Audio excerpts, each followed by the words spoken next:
Bienvenidos a Infecciones y Soluciones Podcast, episodio inicial. El día de hoy, en el marco del Día Mundial de Lucha contra el VIH, hablaremos sobre este tema de salud pública tan importante que a lo largo de la historia ha dejado más de 40 millones de defunciones en todo el mundo. Y pues, qué mejor para iniciar con este primer episodio que me acompaña aquí en el estudio un gran infectólogo, el doctor Juan Daniel Jaimes Álvarez. Él, hablando un poquito de su currículum, el doctor Jaimes es médico especialista en medicina interna por la Universidad de Guanajuato. Tiene además una subespecialidad en infectología por parte de la Universidad Nacional Autónoma de México. Es también profesor de ciclos clínicos de infectología aquí en la Universidad Autónoma de Aguascalientes. Es docente de la Cátedra de Enfermedades Infecciosas de la Escuela de Medicina en la Universidad Cuauhtémoc y también es profesor adjunto del posgrado de especialización en medicina interna en el Hospital General de Zona 3, donde también es adscrito. Pues un placer tenerte aquí, amigo, y muchas gracias por acompañarnos. No, un placer y muchas gracias por la invitación. Sí, y bueno, el día de hoy, en el marco mundial de lucha contra el VIH, pues queremos profundizar y hablar un poquito sobre qué representa este día y por qué hoy en día tenemos que seguir hablando sobre lo que es la infección por VIH. Correcto, mira, el Día Mundial contra la Lucha contra el VIH representa un día en el que más o menos 1988 la ONU-SIDA estableció esta fecha del 1 de diciembre, tomando en cuenta no nada más las muertes, sino también el contexto social que hay detrás de la infección. Hablamos de las muertes, pero hablamos de los pacientes que actualmente viven y los pacientes que luchan, ¿no? Creo que es un día que no se debe de olvidar que esta pandemia de más de 40 años ha arrasado con la vida de varias personas, pero actualmente creo que de pasar a la incertidumbre y al miedo, tenemos un reto actual de esperanza y larga vida para este tipo de pacientes, ¿no?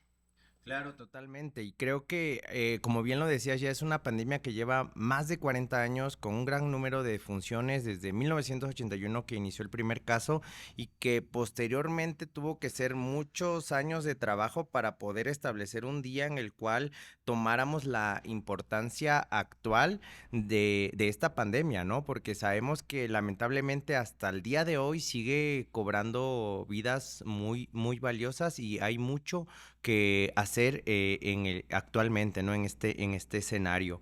Y en este tenor, ¿cómo ha sido la evolución del VIH? Es decir, ¿qué ha pasado desde 1981 que inició esta pandemia hasta el 2025? Mira, desde el punto de vista clínico, científico, pues hablamos de que los primeros reportes de la infección eran pacientes que tenían un tipo de neumonía rara, decían las revistas, ¿no? Y también se hablaba de un tipo de cáncer en la piel de este tipo de pacientes, ¿no? En la víspera de los ochentas. A finales de los ochentas, pues desde el punto de vista histórico, tenemos personajes que viven con la enfermedad, ¿no? Uno muy recordado es Freddie Mercury, ¿no? Justo. A mediados del 88 decide hablar de su estatus y esto crea un parteaguas para hablar más allá de la infección, el impacto social que tiene. Finales de los 80, principios de los 90, pues surgen los primeros fármacos para tratar este tipo de infección. El problema, los efectos adversos, ¿no? Sin embargo, la ciencia médica, de la mano de las asociaciones civiles, de los diferentes laboratorios, crean nuevamente fármacos que se empiezan a hacer más efectivos, pero a un coste, ¿no? De efectos adversos. Esto Sí, hablamos mediados de los 90, ¿no? eso que mencionas es muy importante porque realmente no es solamente hablar de la historia del virus, sino todo lo que conlleva el tratamiento antirretroviral, la sidobudina, que fue el primer fármaco aprobado, que realmente, pues, un tratamiento que digamos efectivo no lo era, solamente retrasaba la progresión de la infección y finalmente el resultado final, pues, era la mortalidad del paciente. Entonces, no sabemos realmente qué era mejor, si el paciente que estuviera sin medicamento o con medicamento, porque realmente, como bien dices, los efectos adversos que se presentaban eran pues catastróficos en muchos pacientes y difícil de llevar este tratamiento. Es correcto. Siguiendo la misma línea de tiempo, pues, historias de vida. Me toca escuchar pacientes que dicen, o sea, a inicios de la epidemia del VIH, tomaba sidobudina y el siguiente fármaco que sale a mediados de los 90 es ritonavir, ¿no? Y eran 8, 12 tabletas al día. Había que poner las tabletas en el refrigerador Refrigeración, claro. y, híjole, imaginarnos el vaivén del pobre paciente y como tú bien dices, ¿no? A veces era mejor tener o no tratamiento, ¿verdad? Porque finalmente la opción que quedaba era retrasar la evolución de la enfermedad, pero qué tan efectivos eran, pues teníamos ahí un hueco, una brecha, ¿no? Claro, efectivamente, ¿no? Y lamentablemente eso es lo que llevó a que culturalmente pensáramos que esta infección era sinónimo de muerte, que afortunadamente ha cambiado ya en la actualidad, pero todavía se sigue teniendo un poco de desconocimiento y se piensa que esta infección todavía sigue siendo mortal. No es hasta ya como mediados de los 90 donde pues se empieza a haber cambios en el escenario científico, se empiezan a hacer diversos ensayos clínicos y es donde se ve que ya no deben ser uno, dos, sino tres fármacos y es ahí donde logramos pues el control virológico de los pacientes, lo cual mejora la sobrevida y todo su estatus inmunológico y virológico, claro está. Es correcto, más o menos corre el año de 1996 donde se aprueba la triple terapia antirretroviral y se abre la primera puerta grande a no hablar de retrasar la enfermedad, sino darle esperanza de vida. ¿Pero qué trae esto a consideración? Pues bueno, los efectos adversos alrededor de todos los fármacos que existen para tratar el VIH. Y esto nos lleva mucho de la mano a hablar desde el punto de vista social qué significaba tener el diagnóstico. Y como bien dices, ¿no? Mucha gente actualmente se sigue pensando, desafortunadamente, ¿no? Haces el diagnóstico y lo primero que el paciente piensa es, ¿me voy a morir? Y la respuesta suele ser compleja porque va a depender pues de qué tan avanzada esté la enfermedad. Sin embargo, actualmente con los tratamientos que tenemos, la calidad de vida del paciente puede ser igual o hasta mejor que una persona que no vive con VIH. Esto es bastante interesante. Pero bueno, siguiendo históricamente esto, no es hasta mediados de los 2000 que aparecen los nuevos fármacos, los inhibidores de la cadena de la integrasa, conocidos como INSTI, que vinieron a cambiar el panorama y a revolucionar el tratamiento de VIH, bajando los efectos adversos de sus anteriores predecesores, ¿no? Esto viene a cambiar afortunadamente la historia para bien y ¿qué está en el borde de nosotros? Ya no hablamos de una sola tableta con 3 fármacos, una sola tableta con 2 fármacos, hablamos de fármacos inyectables. Claro, totalmente. Ha sido un escenario que ha cambiado mucho, que ha revolucionado mucho en estos últimos años. Y como dices tú, ¿no? Toda esta historia de cambios en los esquemas antirretrovirales hasta el día de hoy, en la actualidad, tener ya fármacos de acción prolongada inyectables que abordaremos en un momento. Pero fíjate qué curioso, ¿no? Todo lo que tuvo que pasar para que llegáramos a esto, porque no solamente son los avances científicos, sino que tiene gran peso, pues, la sociedad, toda esta presión. Yo creo que el crear este día, el Día de Mundial de Lucha contra el VIH, pues ayudó mucho a concienciar a la población sobre esta infección, sobre tener un poquito mayor de conocimiento, sobre evitar estigma, promover tratamiento, promover prevención, y creo que todas estas medidas de forma conjuntas son las que han llevado a que podamos estar en este escenario, ¿no? Más allá de lo médico, que a veces es en lo que nos enfocamos, la verdad. Es correcto, o sea, creo que más allá de ciencia, eh, claro que hay mucha ciencia detrás de la infección por VIH, hay lucha social. ¿Por qué? Porque hablamos de poblaciones clave, pero hablar de población clave o fijarnos nada más en esto es limitar la infección. Hemos de tener en consideración que todo mundo podemos estar en riesgo de adquisición de la enfermedad. Sin embargo, desde el punto de vista sociológico, tiene una carga bastante fuerte, ¿no? ¿Por qué? Porque actualmente hablamos de que la enfermedad o la infección se comporta como una enfermedad crónica, ¿no? Pero una enfermedad crónica puede ser diabetes o hipertensión, pero la carga social que tiene el diagnóstico de tener VIH o conocer tu seroestatus a nivel social tiene una carga bastante diferente, ¿no? Y esto va mucho de la mano con los preceptos y con los estigmas que tenemos como sociedad. Y eso es más, hasta en la sociedad médica nos cuesta trabajo dejarlo afuera, ¿eh? Sí, fíjate que estás tocando puntos muy clave y que la verdad quiero retomar algunos, sobre todo lo que dices, poblaciones claves. Siempre como que tendemos a encasillar a que, ay, pues esta persona, porque es un hombre que tiene sexo con hombres, es el que va a tener VIH, ¿no? O una persona que se dedica al trabajo sexual es la persona que está en riesgo y no vemos otros escenarios que son los que se están presentando actualmente, donde son personas que no se consideran en riesgo de adquirir la infección y que realmente son los que están siendo los casos nuevos. Y quiero que dejemos un mensaje muy claro a la audiencia y creo que vamos a compartir en esto, es que toda persona que tenga vida sexual activa está en riesgo de tener infección por VIH o cualquier otra ITS. Es correcto, creo que es importante siempre considerar que cualquier persona que tenga vida sexual activa, cada 6 meses, cada año, debería hacerse una prueba serológica para VIH, porque no estamos exentos de adquirir la infección, porque caras vemos, seroestatus no sabemos. Claro. Quiere decir que no tenemos que encasillar a las personas. Esto es bien importante. ¿Por qué? Porque de ahí viene mucha parte de nuestro estigma.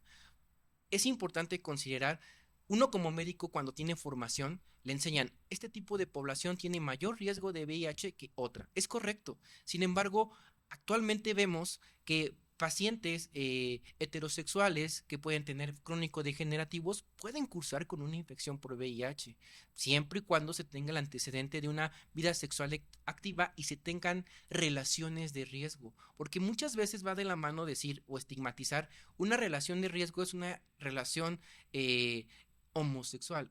Claro que no. Vamos más allá de eso, ¿no? Una relación de riesgo es, se rompió el condón, no utilice el preservativo, ¿no? Fue una violación, que eso puede ser hasta cierto punto muy delicado, pero bueno, vamos a hablar o definir relaciones de riesgo, ¿no? O sea, no siempre tener el estigma de el hombre que tiene sexo con hombres es una población de riesgo, claro que sí, pero toda una población que tenga vida sexual activa tiene riesgo de VIH. Totalmente. Yo creo que solamente quien no debería tener riesgo es quien no tiene sexo, quien no hace el delicioso, ¿verdad? Es correcto, estoy muy de acuerdo. Bueno, y ya comentábamos de esta evolución tan acertada del tratamiento antirretroviral y veíamos ya un poquito de la historia, ¿no? De cómo ha cambiado el tratamiento, incluso algo que me llama mucho la atención, digo, yo tengo promedio unos 5 años en la atención a personas que viven con VIH y algo que me llamó mucho la atención, que sí me gustaría que comentáramos, era cómo cambió este paradigma de cuándo sí tratar y cuándo no tratar a un paciente que vive con VIH, que tú sabes que fue a raíz de dos grandes estudios y que cambió mucho la atención, porque antes el paciente podía debutar con la infección por VIH, pero no se iniciaba tratamiento de forma inmediata, escenario contrario al que estamos ahorita. Es correcto, mira, yo recuerdo probablemente, ya que dices tú 5, yo tengo casi el doble. De más Eh, experiencia, amigo, es más experiencia. es correcto, todavía me tocó la colita de ver pacientes con atripla, ¿no? Claro, estoy hablando de atripla, pero mi formación dentro del instituto no había tripla, había truva de Favirenz. Efavirenz, claro. Pero hablando de la evolución del tratamiento, de las indicaciones del tratamiento, a mí todavía me tocó que tomáramos en consideración mucho el conteo de CD4, ¿no? El conteo de células de la defensa, ¿no? Si Totalmente. tenías 350 para abajo, necesitabas tratamiento antirretroviral. Sin embargo, como bien comentas, dos estudios nos demostraron que no importa la cantidad de CD4, aquí lo que importa es tratar de evitar la progresión de la enfermedad y a largo plazo, pues las consecuencias de vivir con VIH mal controlado, ¿no? Y estos estudios de los que hablas son START y Temprano, ¿no? Así Una es. corte española y una corte eh, anglosajona, donde delimitan que mientras más pronto inicies el tratamiento, sin importar la cantidad de células de la defensa, es mucho mejor. Obviamente tiene ahí ciertos asteriscos, y los asteriscos que para no iniciar tratamiento son así contados con la Muy mano, pequeñitos, muy claro, pequeñitos. son excepciones. Actualmente las guías, la guía mexicana que acaba de salir, actualizarse en 2025, que tiene buen nivel, está a nivel de las guías internacionales, menciona que mientras más temprano inicies el tratamiento, mejor. ¿A qué nos referimos más temprano? Los primeros 7 días del diagnóstico. ¿A qué ayuda? Pues, a que el paciente tenga la confianza y que pierda ese miedo y el tabú de dejar su tratamiento y tener pues una mala adherencia antirretroviral. Pero nosotros como médicos además ofertamos esa posibilidad de disminuir esa ansiedad, ese miedo y mejorar la relación médico-paciente. Además, darle la confianza al paciente de que está bajo un tratamiento antirretroviral que va probablemente a incrementar su calidad de vida, vamos a disminuir las complicaciones, etcétera, etcétera. Sí, y aparte, ya comentaste hace rato, esperanza de vida similar a la población general. Digo, esto tiene varios factores asteriscos, ¿verdad? Porque hay factores que pues nosotros ya son muy independientes al virus, que si fuma, que si toma, que si es usuario de drogas, que algunos otros factores que también influyen en la mortalidad, pero más allá de solamente hablar de esperanza de vida, tocas un punto clave, calidad de vida, porque eso es muy clave, ¿no? O sea, yo si voy a vivir hasta los 70, 80, pues quiero llegar sano, quiero llegar íntegro, quiero llegar funcional, tal vez, ¿no? Y eso es algo muy, muy importante y ahorita con el tratamiento antirretroviral se ha logrado y como dices, entre más pronto iniciemos, y eso es un punto muy clave, es mejor para el paciente, ¿no? O sea, los desenlaces con respecto a los múltiples estudios que se han hecho en cuanto a mortalidad, riesgo cardiovascular, pues han mostrado que es vincular al paciente de forma temprana al tratamiento. Y creo que eso es algo muy importante en lo que tenemos que trabajar, porque la verdad es que el escenario en México todavía tenemos pacientes que son presentadores tardíos. Esto quiere decir que ya tienen una infección establecida. Entonces, aquí hay otro punto que tenemos que ver es no estamos diagnosticando a tiempo a nuestros pacientes. Porque si lo vamos a tratar de forma oportuna, tenemos que hacer un diagnóstico oportuno. ¿Y cuál ha sido tu experiencia en este rubro con respecto al diagnóstico específicamente en nuestro país? Correcto, tocas dos puntos álgidos. Me voy a regresar un poquito a calidad de vida. Dentro de la ONU-SIDA, uno de las estrategias es alcanzar ciertos porcentajes de efectividad del tratamiento, no nada más del tratamiento, sino 95% de pacientes diagnosticados o que conozcan su cero estatus, 95% que estén recibiendo tratamiento antirretroviral y 95% que estén en control virológico, o sea, que tengan una carga viral indetectable. Claro, cuando hablamos o metemos a la sociedad empoderada, hablamos de un cuarto 95, Claro. que es calidad de vida. Y ahora me voy a meter con lo que tenemos en México. Cada año, Censida saca alrededor de entre el 30 de noviembre, 1 de diciembre, saca el boletín epidemiológico celebrando el Día Mundial contra la Lucha del VIH. Y esto es importante porque ¿qué tanto en México hemos alcanzado este porcentaje, ¿no? Y esto es bastante interesante. Más o menos, el porcentaje que se alcanza en pacientes que conocen su seroestatus o que tienen diagnóstico reciente de VIH es alrededor del 70%. Más o menos, de este 70, el 60% está en tratamiento. Y más o menos, el 50% está indetectable. No estamos alcanzando las metas que dice la OMS.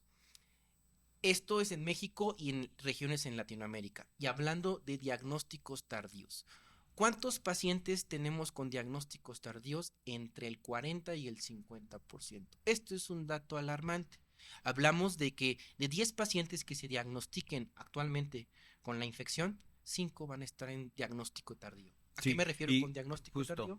justo a eso íbamos a definir diagnóstico tardío, ¿no? Que es saber cuándo, ¿no? Pues y ahí quiero comentarles, pues diagnóstico tardío médicamente es aquel paciente que ya debuta con una enfermedad avanzada por el VIH, ya sea porque tiene algún tipo de infección oportunista, porque su sistema inmune pues ya está debilitado, por así decirlo, sus células de defensa que específicamente son linfocitos CD4 se encuentran por debajo de 200 y en donde el pronóstico tal vez no es el mismo si fuera un paciente con una infección que se detecta oportunamente o tempranamente, donde iniciamos o vinculamos al tratamiento de forma oportuna. Y la verdad es que son datos alarmantes que casi hasta un 50% de nuestros pacientes debuten. Esto nos quiere decir que pues nos hace falta mucho en el ámbito social para poder diagnosticar y tratar a nuestros pacientes. Y esto no es labor que se limite nada más al médico, porque ahorita se ha trabajado mucho tanto el área médica como la sociedad,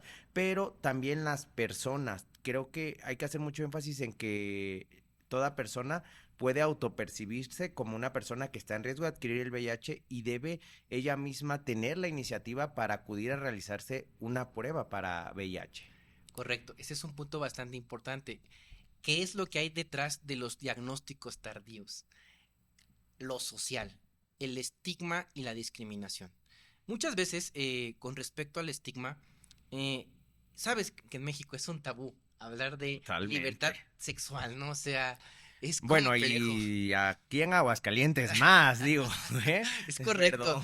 es correcto, Hay que pero decir las cosas como son. Aquí en Aguascalientes más, hablar de infecciones de transmisión libertad sexual, sexual, VIH o embarazo adolescente, híjoles, nos queman ahí en Excedra. es correcto. Creo que es importante tomar en consideración. Siempre comento que la educación sexual empieza en casa, ¿no? La misma familia, los padres de familia deben orientar a sus chicos adolescentes a que es llevar una vida sexual saludable, sin tapujos, sino al contrario, con medidas preventivas. Sin embargo, creo que la sociedad, o sea, los diagnósticos tardíos vienen mucho del estigma y el estigma viene de la mano del miedo, ¿no? ¿Qué va a decir la persona que va a solicitar una prueba? Un joven. Es como el ejemplo, escuchaba alguna plática que cuando un joven va a pedir condones a la farmacia, ¿no? ¿Me da de esos? Ahora imagínate al joven pidiendo, hablamos de una sociedad educada, pidiendo un autotest, ¿no? ¿Me da uno de esos para hacerme un autotest? Ah, caray, ¿cómo que un autotest? Sí, una autoprueba en la que tú podrías saber tu serostatus, ¿no? Si nos cuesta trabajo pedir condones en la farmacia, imagínate una prueba en la farmacia. Pero no hablamos de farmacias, hablamos de la clínica Acudir a comunitaria, una institución, a una claro. institución pública donde te ofertan pruebas para diagnosticar, pruebas rápidas para diagnosticar esta infección. ¿Cuántas personas acuden de manera voluntaria a hacerlo, ¿no? Y vaya, vuelvo a lo mismo, a comentar que el estigma y el miedo que me señalen, ¿no? Este tiene una vida sexual activa, muy activa, ¿no? Y el miedo creo que es un factor muy importante, porque no solo a que me señale la sociedad, sino también algo que he visto y que me dirás ahorita tu experiencia, he visto yo mucho en la consulta, tanto pública como privada, es que yo sospechaba que podía tener la infección, pero no me hacía la prueba por el miedo a que el resultado fuera positivo. Y es ahí donde tenemos que empoderar a la sociedad y concientizar a todo el mundo a que si yo tengo una prueba positiva, ¿qué es lo que voy a hacer? Claro, voy a entrar en un duelo, voy a entrar en un periodo de adaptación, Sí, claro. pero ¿qué es lo que sigue? ¿Por qué? Porque creo que la problemática, otra problemática real que tenemos en nuestro país es, como bien comentas, el paciente dice, si me hago la prueba y sale positiva, ¿qué hago después? Creo que tenemos que abrir espacios públicos para ofertar o para decirle al paciente, mira, tú tienes una prueba positiva, puedes acudir a tal institución A, B o C, tomando en cuenta que el tratamiento actualmente es un padecimiento que está normado en la norma oficial mexicana, 010, donde el tratamiento puede ser gratuito. Entonces, tendríamos que empoderar a las comunidades para que se hagan campañas masivas de detección y de comunicación con los sectores públicos para eh, conectar al paciente a donde debe de ir y quitarle esa zona de incertidumbre y miedo, porque finalmente, como bien dices, no me la hago porque tengo miedo a que salga positivo. Porque tenga, y luego sale positiva y lo que ya decías, ¿qué hago? ¿A dónde voy? ¿No?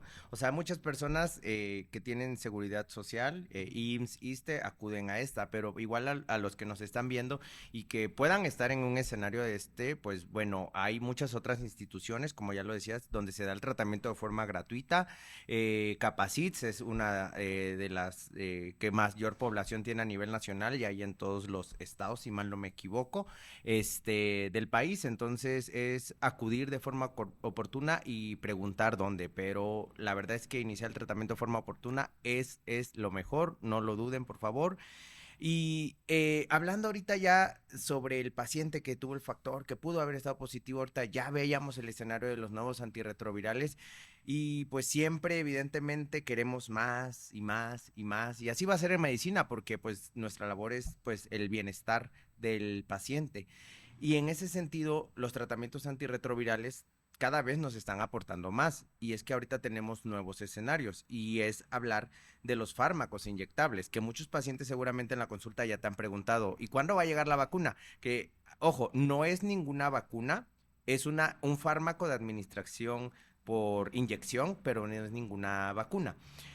Y esa es una de las grandes dudas, ¿no? Porque son los fármacos que es como que el boom ahorita en los fármacos antirretrovirales. Es correcto, mira, actualmente tenemos ya tres fármacos antirretrovirales inyectables autorizados por la FDA. El primero y ahorita el más famoso es lenacapavir. Lenacapavir. Ojo, no es una vacuna, es un medicamento que se inyecta cada 6 meses para prevenir la infección por VIH. Actualmente no tiene ninguna indicación hasta ese momento de que sea un tratamiento antirretroviral. Es un fármaco para prevenir la infección. En 2024 ganó el premio de mejor molécula, de mejor descubrimiento de molécula por sus características. Imagínate inyectarte dos veces al año y tener riesgo, o sea, un nivel de protección por arriba del 90%, fabuloso, ¿verdad? Tanto en población cisgénero, trans y hombres que tienen sexo con hombres, ¿no? Eso es fabuloso. Voy a dejar a un lado tratamiento preventivo con lenacapavir inyectable y voy a pasar a tratamiento antirretroviral. Cabotegravir, ripilvirina. Ripibirina. Tratamiento dual, 2 fármacos inyectables cada 2 meses. Las personas que llegan a la consulta preguntan, ¿y cuándo va a llegar esto? Las noticias es que Cofepris ya lo aprobó. El problema es la distribución y el manejo de costos, porque es un medicamento que se va a colocar cada 2 meses. Y creo que la debilidad del fármaco probablemente es que no se puede aplicar de manera de que el paciente lo pueda hacer solo. Tiene que aplicarse por un personal de salud capacitado. Capacitado, claro Entonces, está. esa es la debilidad. Las fortalezas, demasiadas. Hemos preguntado a pacientes, ¿qué prefieres, tomar un medicamento o inyectarte? Y la respuesta es concisa. Prefiero inyectarme cada 2 meses, ¿por qué? Elimino el estigma, elimino esa sensación de sentirme enfermo al tomar una pastilla diaria. Y es válida esa respuesta y creo que es correcta porque es el sentir de muchos pacientes, ¿verdad? Sí, y justamente quería mencionar esto porque son moléculas muy novedosas, aún no disponibles para aplicación en nuestro país, pero bueno, como veníamos mencionando la historia de los fármacos antirretrovirales, eventualmente van a llegar y vamos a tener pacientes que se vean beneficiados, porque también es aclarar, no todos los pacientes son candidatos a terapias inyectables, pero bueno, eso ya que lleguen, creo que podremos profundizar más acerca de estos fármacos. Y tocabas un punto muy importante con un fármaco inyectable sobre prevención. Y creo que eso es un apartado que debemos de mencionar ahorita, que es tal vez ya no enfocarnos por completo en el tratamiento, porque antes nos preocupaba el tratamiento, porque no era un tratamiento eficaz, porque tenía efectos adversos. Ahorita el tratamiento, digo, es una chulada, ¿no? Es Se correcto. toma una vez al día, el paciente no tiene efectos adversos en su gran mayoría de los casos, tiene supresión virológica, pero ahorita es ver que entonces otras personas que estén en riesgo de adquirir la infección podamos evitarlos. Y para eso sí tenemos una terapia aquí en México que es la profilaxis preexposición, que conocemos como PrEP, y la modalidad que tenemos es vía oral. Tú pues, eres médico tratante aquí en uno de los hospitales más grandes de Aguascalientes. ¿Cómo te ha ido? Bueno, explícanos brevemente qué es la PrEP, quiénes son candidatos. Ok, correcto. Mira, estrategias farmacológicas para prevención de la infección por virus del VIH. Tenemos dos. Como bien la primera que comentas es PrEP. El PrEP, también conocida como profilaxis preexposición, consiste en tomar un fármaco que previene la infección por arriba del 90%. O sea, ¿qué efectividad tiene? Bastante. Existen dos modalidades. Una modalidad continua en la que el paciente tiene que tomar diario una tableta del PrEP y otra modalidad a demanda. Obviamente el paciente conoce su vida sexual activa, conoce cuándo va a tener sus encuentros sexuales y se toman 2 tabletas 24 horas antes de la exposición, el día de la exposición una tableta y 24 horas posteriores otra tableta. O sea, en total son 4 tabletas. Este es el PrEP a demanda. 2 modalidades, continuo y a demanda. ¿En qué consiste el PrEP? Como les había comentado, un fármaco que se toma. Es parte del tratamiento antirretroviral, pero no es un tratamiento antirretroviral completo. A favor tenemos que los efectos adversos son casi nulos, ¿no? Lo interesante, preguntaste, ¿cómo me ha ido? Bueno, al inicio, el problema, volvemos a tocar lo social. La difusión de esta estrategia como prevención dentro del espacio institucional fue limitada. Y es por eso que mucha gente no lo supo. Hasta después, más o menos, se integra el programa INPREP en el Instituto Mexicano del Seguro Social alrededor de 2021. El problema es que veníamos cargando todavía la pandemia del COVID. Entonces, la difusión de la información fue limitada. Sin embargo, hubo personas que se acercaron a solicitar PrEP y actualmente tenemos más o menos como 60 pacientes enrolados. ¿Qué es lo más interesante? Como bien comentas, la experiencia. Bastante interesante, historias de vivencia o de vida. Un paciente que yo pensé que podría ser fácil acercarse y ofertarles PrEP, uno sí me contestó, ¿sabes qué? Yo no quiero tomar un medicamento porque no estoy enfermo. Y creo que esto habla de la limitación o la falta de información que tiene la población general. Pero tengo buenas noticias. Este es uno de 20 pacientes. Afortunadamente, actualmente con los medios de difusión como son las redes sociales, se han acercado más pacientes a recibir PrEP, ¿no? Y tenemos un buen número de pacientes.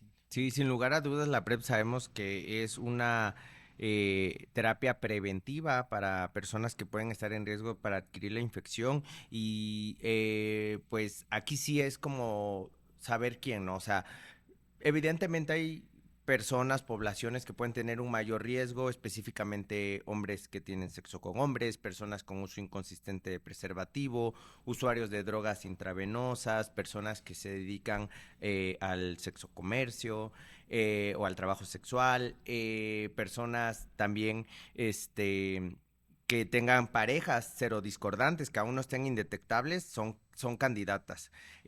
Pero sin lugar a dudas, lo que mencionábamos previamente, toda persona con vida sexual activa es candidata a PrEP. Entonces, cualquier persona que quiera PrEP, acuda a su clínica y es un tratamiento, algo muy importante mencionar, igualmente gratuito. Así como las personas que reciben ya el tratamiento para la infección, también el tratamiento preventivo es gratuito a nivel nacional. Y hablando sobre PrEP, esta es una estrategia que tenemos para prevenir la infección, es decir, antes de que yo me pueda exponer, estar blindado, estar protegido. Ya hablaste sobre eficacia, la verdad es que la eficacia se ha hecho en múltiples estudios científicos con miles de personas y está más que comprobada.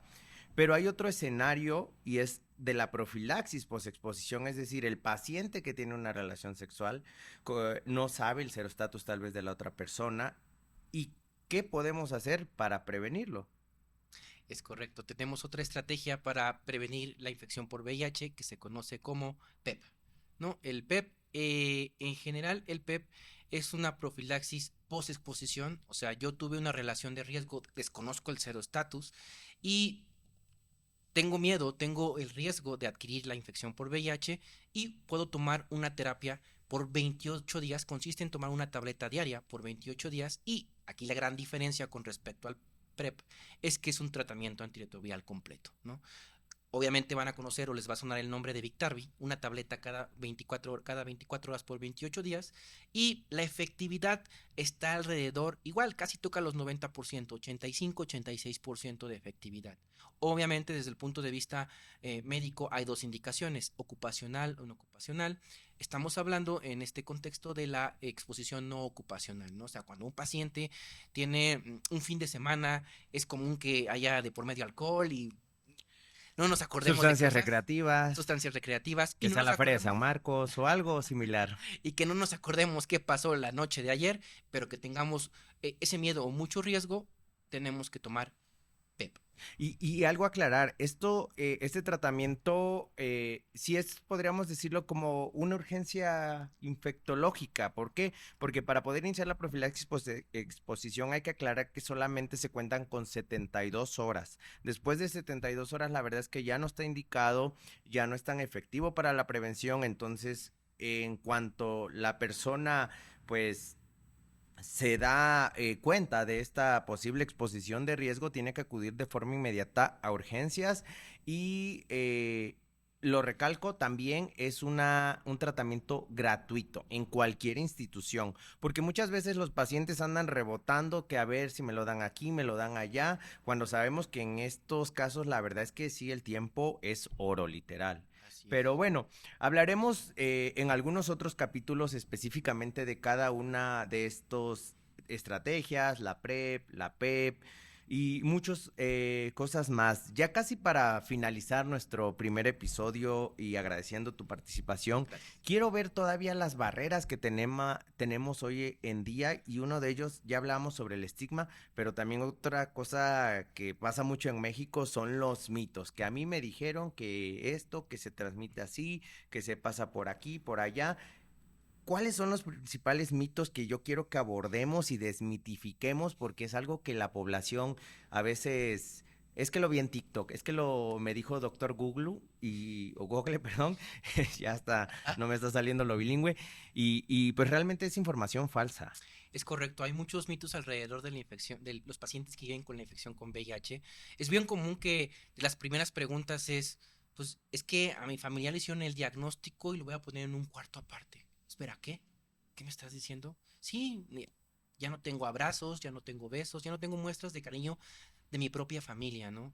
Oye, por ahí no va la infección, ¿no? O sea, un beso, un abrazo, compartir la cuchara, el vaso, el... Oye, perdón que te interrumpa, eso que dices está muy trágico, muy trágico, perdón, porque la verdad pasa muy a menudo y segundo, quiero dejar este mensaje. Piensen lo que está pasando ese paciente con el diagnóstico reciente y más aparte tener el rechazo por este mito de su propia familia, o sea, creo que está peor tantito. Sí, claro. Entonces, a lo que queremos llegar es que un beso, un abrazo, una agarrada de mano, utilizar la misma cuchara, no nos va a contagiar del VIH. El mito va en el contagio, va en el miedo de contagiarse de...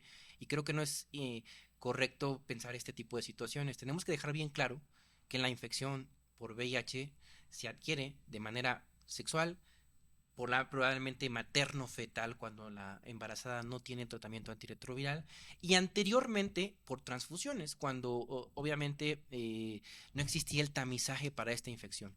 Claro, otras vías de entrada es aquellos pacientes usuarios de drogas intravenosas que pueden compartir jeringas. Jeringas, claro. Pero claro, hablamos de sangre, contacto directo, sangre con sangre y contacto directo con secreciones sexuales, ¿no? Secreción vaginal, secreción, semen, esos son las vías de contagio del VIH. Un beso, la saliva, un abrazo, no contagias VIH. Ahora, aclaremos también, porque mencionabas algo sobre las prácticas sexuales, ¿no? Sabemos que sangre y fluidos genitales son como que la mayor carga viral tienen, pero también dependerá del tipo de práctica. Digo, aquí hay que hablar sin pelos en la lengua, ¿no? O sea, prácticas sin uso de preservativo, relaciones sexuales receptivas anales, principalmente son las que confieren mayor riesgo, vaginales, Vaginales. pero no el sexo oral, porque no sé si es una pregunta que te han dicho a ti Ah, mucho los sí, pacientes de, claro. ¿y si practico sexo oral, me voy a contagiar?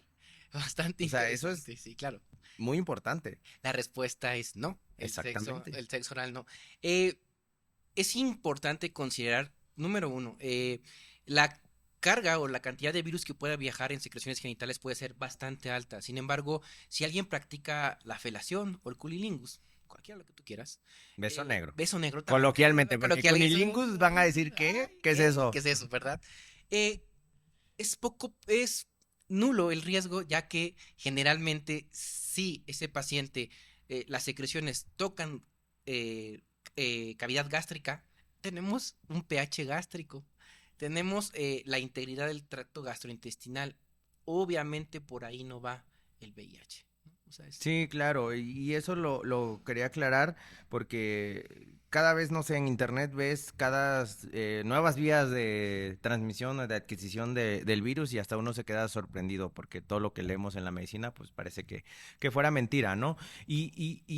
Otro de los mitos que ya habíamos comentado es de que la infección por VIH es sinónimo de muerte. Afortunadamente en la actualidad ya no. Vemos que tienen mayor esperanza de vida, mejor calidad de vida e incluso la verdad, perdón el comentario, sé que tal vez no sea lo médicamente más propio, pero a los pacientes a veces es más fácil controlarlos que cualquier otra enfermedad, llámese diabetes, donde si uno va al puesto de carnitas, tu glucosa se va al cielo y con el tratamiento antirretroviral no pasa eso.